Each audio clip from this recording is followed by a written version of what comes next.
Hi అండి. ఇది cast iron తవ్వ అండి. దోశలు మనం వేసుకుంటాం కదా అది. నేను చేసిన పెద్ద పొరపాటు ఏంటంటే యాక్చువల్‌గా ఇది ఫ్లిప్‌కార్ట్‌లో తీసుకున్నాను. సో, ఇప్పుడు మంచి ఆఫర్ అయితే రన్ అవుతుంది. దివాళీ కదా! ఎవరికైనా కావాలంటే వెంటనే తీసేసుకోండి. అయితే ఒక్కసారి యూజ్ చేశానండి. యూజ్ చేసిన తర్వాత డైరెక్ట్‌గా అలా పక్కన పెట్టేశాననమాట. తర్వాత చూసేసరికి మొత్తం తుప్పట్టేసింది.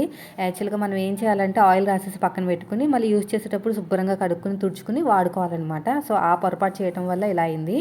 మళ్ళీ మొత్తం కూడా నీట్‌గా క్లీన్‌గా రుద్దేసి అంతా చేసిన తర్వాత ఇప్పుడైతే మళ్ళీ దోశలు వేస్తున్నాను. చాలా డేస్ తర్వాత వేస్తున్నాను కాబట్టి మేబీ రాకపోవచ్చు.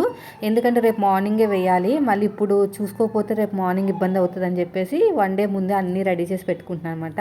ఈ దోశ అయితే ఖచ్చితంగా రాదండి. చాలా డేస్ తర్వాత వేస్తున్నాను కదా! మొత్తం పట్టేసింది. అయినా ఏం ప్రాబ్లం లేదు. మళ్ళీ ఆయిల్ రాసి కొంచెం దలసరిగా వేసుకుంటూ వస్తుంది. సో, మీరు ఎప్పుడైనా ఇలాంటి యూస్ చేస్తే కనుక ఖచ్చితంగా ఆయిల్ రాసేసి మొత్తం కూడా స్ప్రెడ్ చేసేసి పక్కన పెట్టేసేయండి. యూస్ చేసుకున్నప్పుడు మళ్ళీ వాష్ చేసుకుని యూస్ చేసుకోండి. సరేనా? ఇదైతే వచ్చింది నాకు. మీకు ఎవరికైనా కావాలంటే కింద ట్యాగ్ చేస్తాను. చాలా బాగుంది. క్వాలిటీ మాత్రం సూపర్ అండి.